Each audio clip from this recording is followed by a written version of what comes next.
speaker.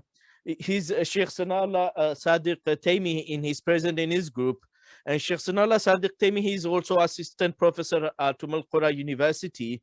And he has a great favor upon the Ummah, is that since the last 2-3 years, he has been doing because the other speakers have said, the Shaykh, he was not on social media because he was always 70-80% of his time was spending reading books and writing.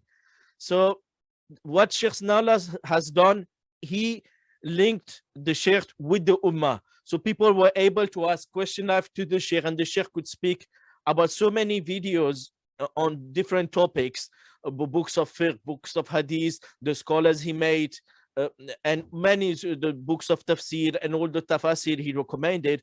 And we gained so much knowledge through this. And I know some brothers who want to translate these videos in English so that our Arab and Somalis brothers can also benefit from these very precious videos. So without any further ado, I will ask Shaykh Sanaullah Sadiq Taymi to start his speech in English for half an hour. And Shaykh, if you need more time, you can have more time. I will pin you. And without any further ado, I will ask you to start your speech, Shaykh. Assalamu alaikum wa rahmatullahi wa barakatuh. Alhamdulillahi rabbil alameen. Wassalatu wassalamu ala rasulihil ameen. Wa ba'd. Kullu nafsin dha'iqatul maut.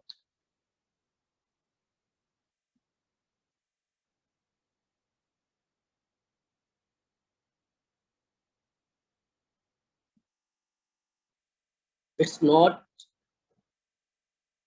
an easy task to talk about your Shaykh. I have the privilege to spend more and more time with Shaykh. Last 8 years of my living in Makkah, the most precious times were those we have spent with Shaykh. And whenever we met, we gained something. We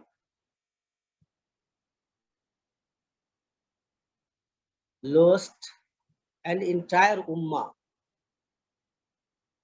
a very precious personality, a man with huge knowledge, a man, a walking library, an encyclopedia, and in all spheres of life, he was like a sign of surprise. If I talk personally about my feeling towards Shaykh, from the very beginning of my meeting with him at first time in New Delhi, I was astonished, amazed. How can a man has so deep knowledge, not in written form, like he has memorized everything? So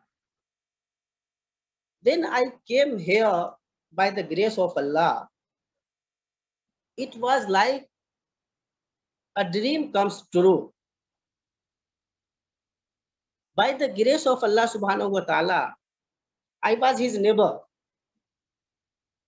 and has the time to talk to Shaykh, to have fun with him in different topics.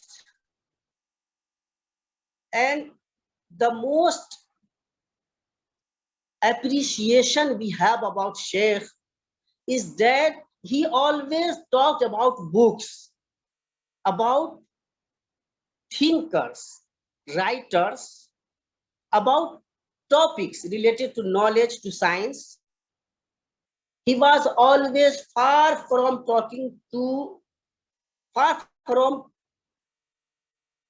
speaking about the people around.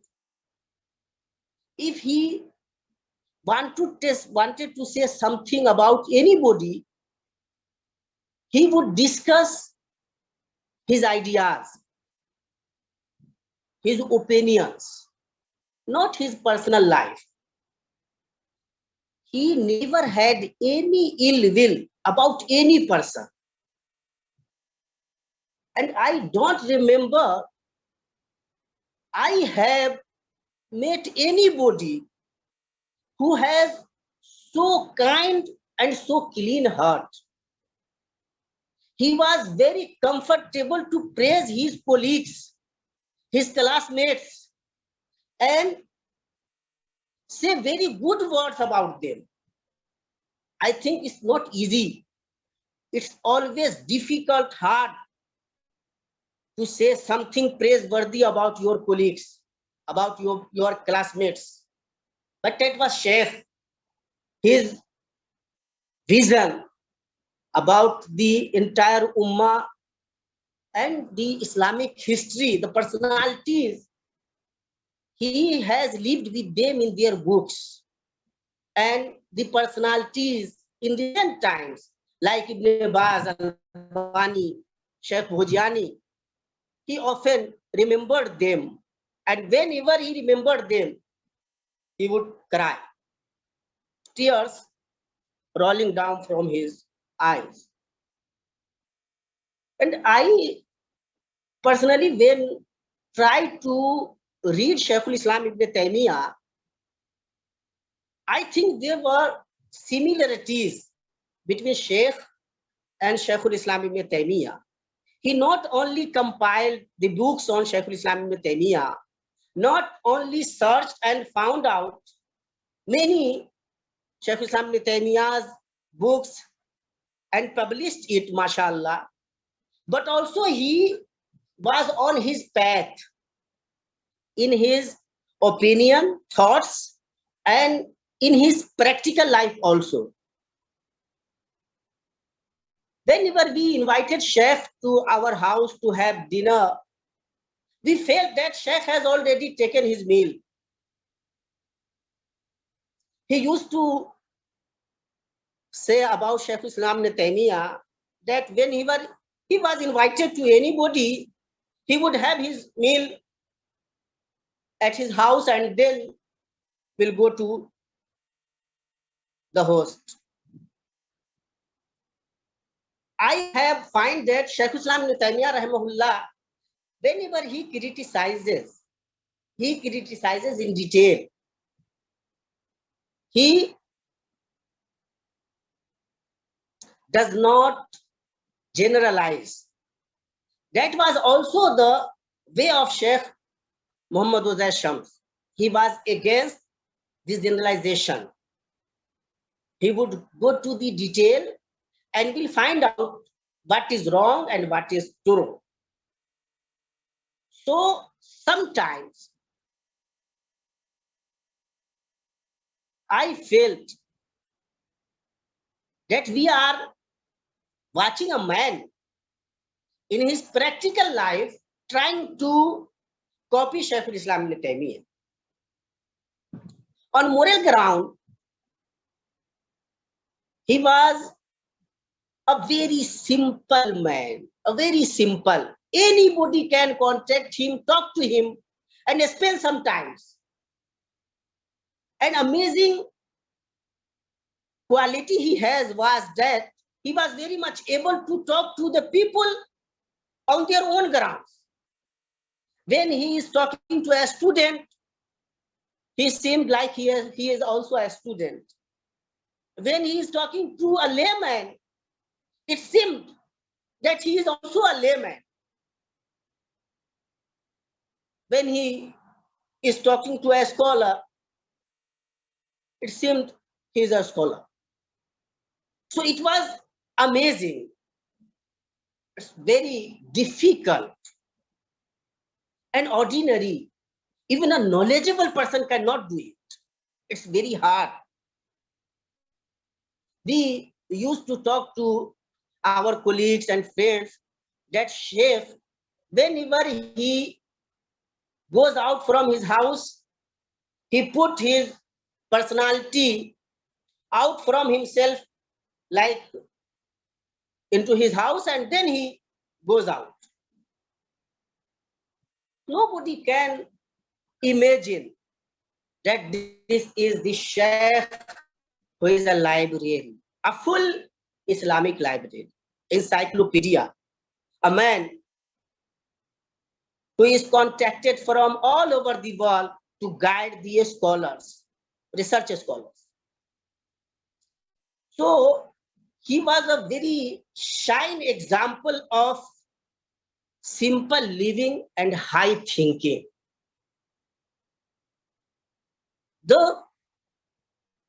Another aspect of his life was also amazing. He was not limited to Islamic knowledge or Islamic heritage.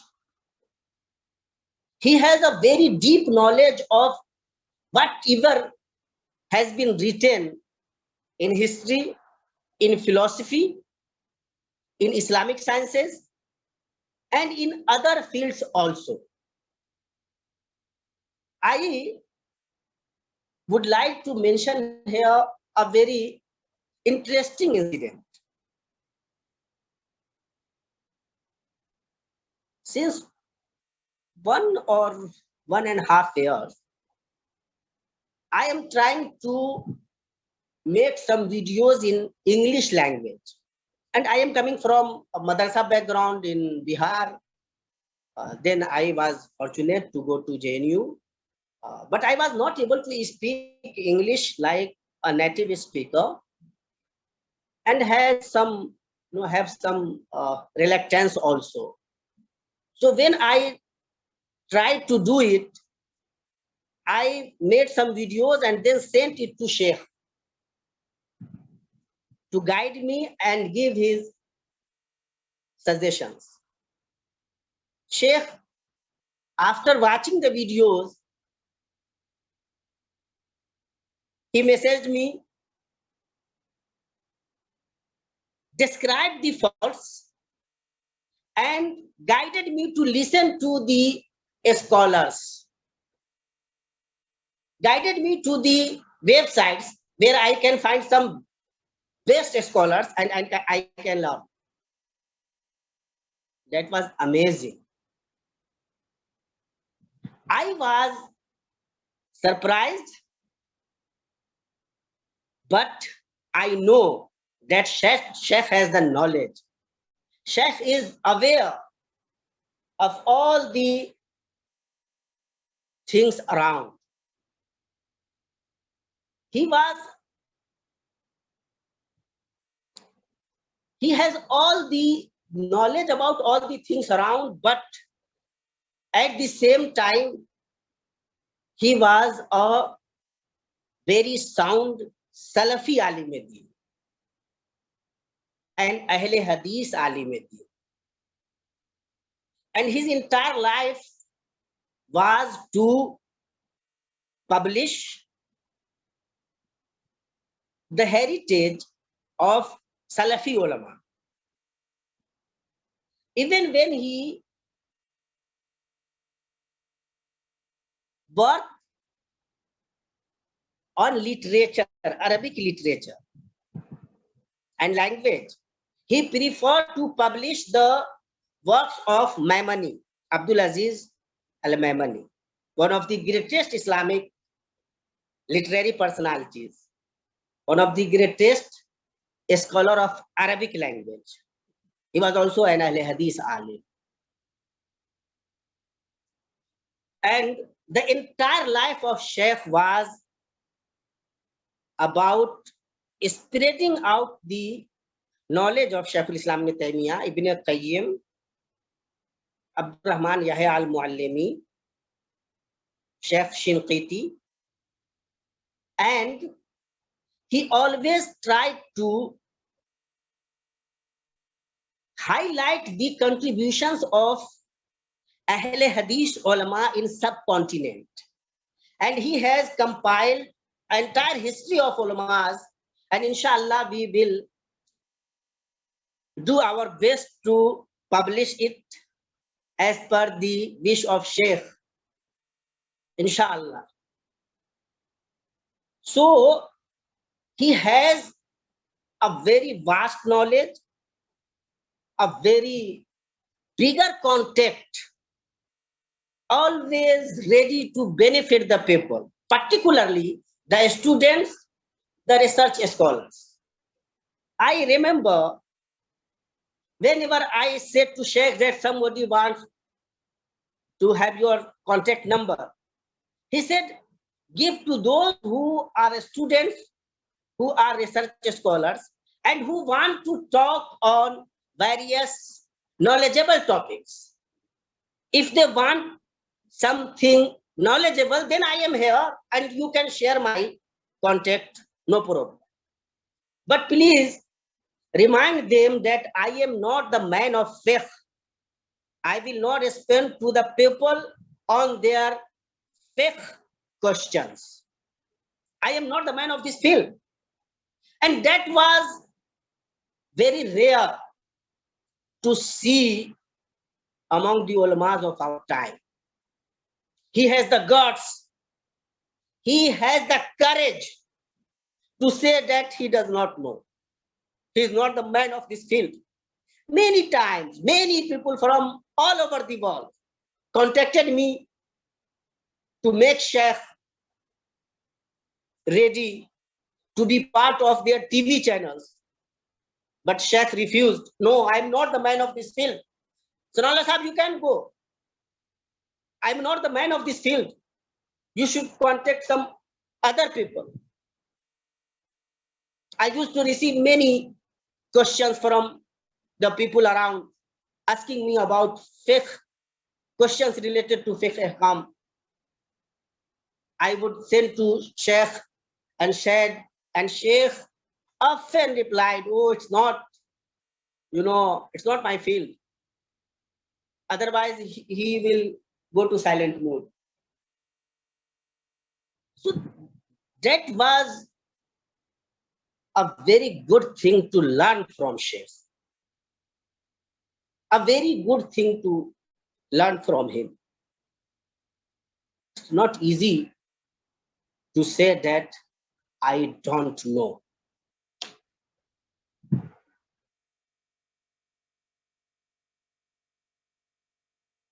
And a quality I have found in Shaykh, and it's rare.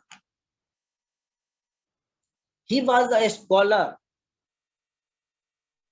in the true sense of the word, the terminology. A scholar from bottom to the heart. But also a true believer, having a very clean heart. Like any body, any man, he has to face some problems in his life. And we all have to face. It's the life. Sometimes some bigger problems came to his life. But what I felt, I have seen that he was not, troubled or very much upset.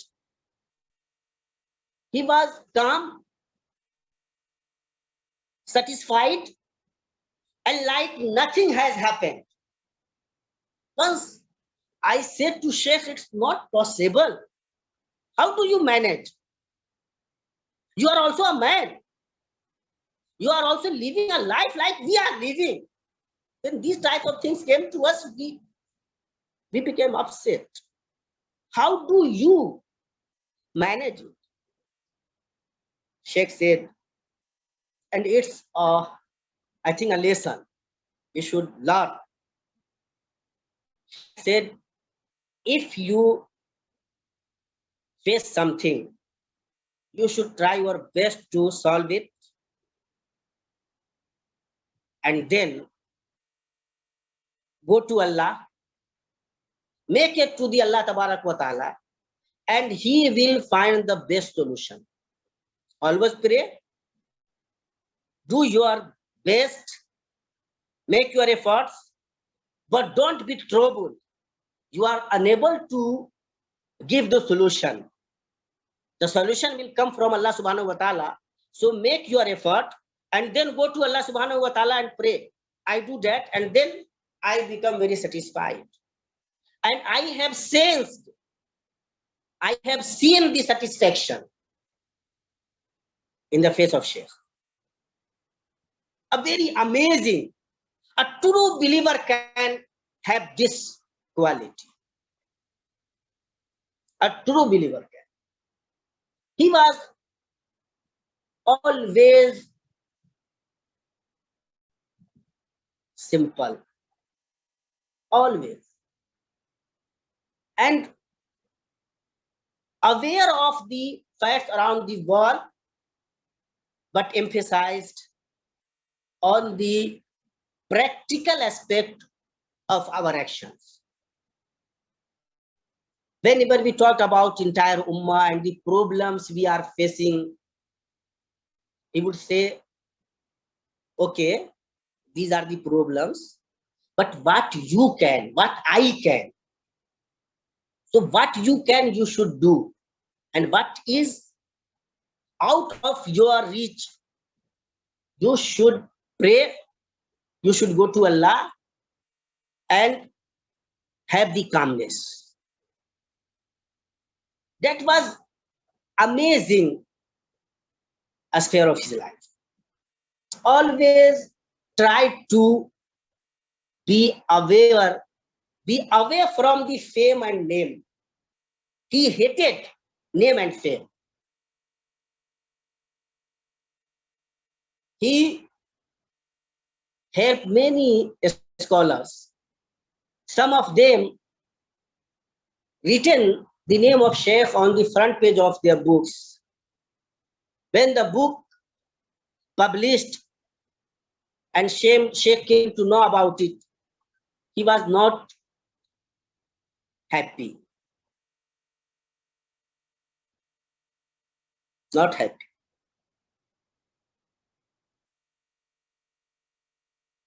Always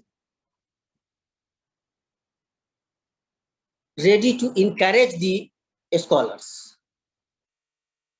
He would sit with us and will open the horizon. These fields are empty. We can write here. We should read more and more and should write something.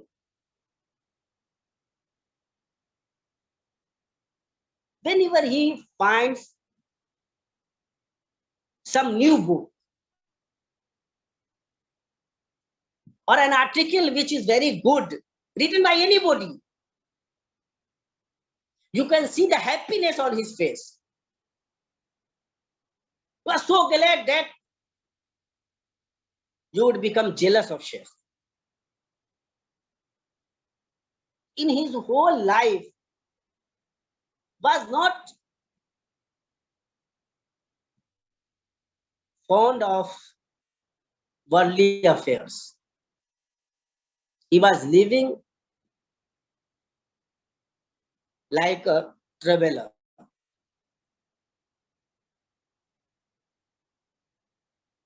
Ka'abir Sabil.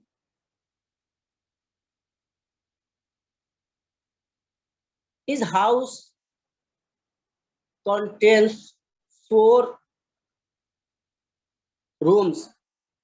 2 rooms are full of books, and there is another shukka for Shaykh, which is also 2 rooms, and below the shukka, and these are also full of the books. So his life was all about knowledge, books, scholars, and spreading the knowledge. One aspect of his life, I think it's my duty to described here. He was not here in Makkah or anywhere in the world to gain dunya. He was above these affairs. A very precious advice he has given to me, a very good command, that you should not accept money from anybody, but if you have worked, if you have done something, then you accept the money. And if you have done nothing, and anybody in any name wants to give you money, please don't accept it. And Shaykh said, I have never accepted money from anybody in any name if I have not done any work.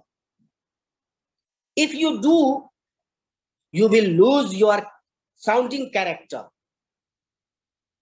You will lose your stature, and you will not be able to criticize and speak freely with liberty.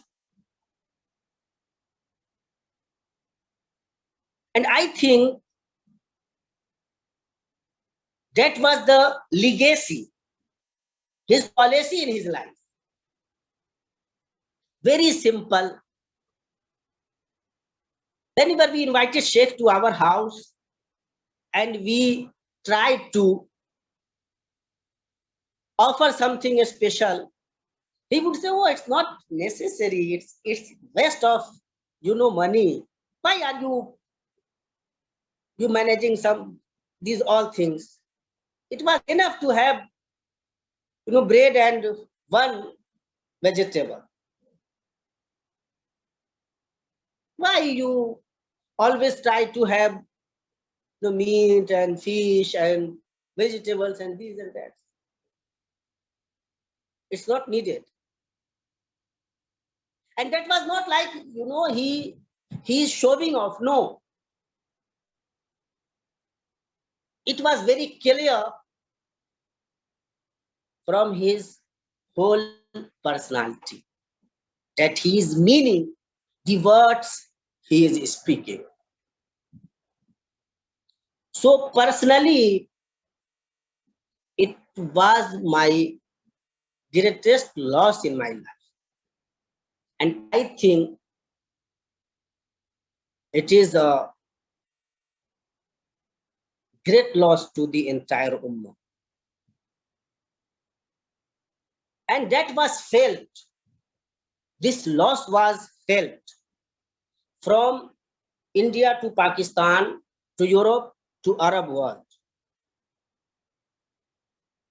The Twitter was flooded with the messages of grievances. The day Shaykh died in, Shaykh's name was on popular now feature in Facebook. Many Arab scholars describe Shaykh as Muhaqqiq Turas ibn Taymiyyah, as Bahasa, as Allama, as one of the greatest loss to the Ummah. And I think it's a sign that when you are sincerely doing something, it will not go to vain. Shaykh was always against name and fame. But Allah has written his name in the hearts of the people. Many students came to me and they cried like they have lost their father.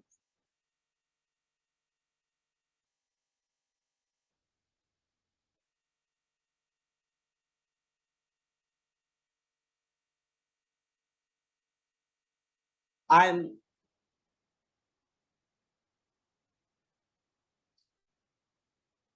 sure, and I do have faith in Allah subhanahu wa ta'ala. Allah has mercy on him. The acceptance he has gained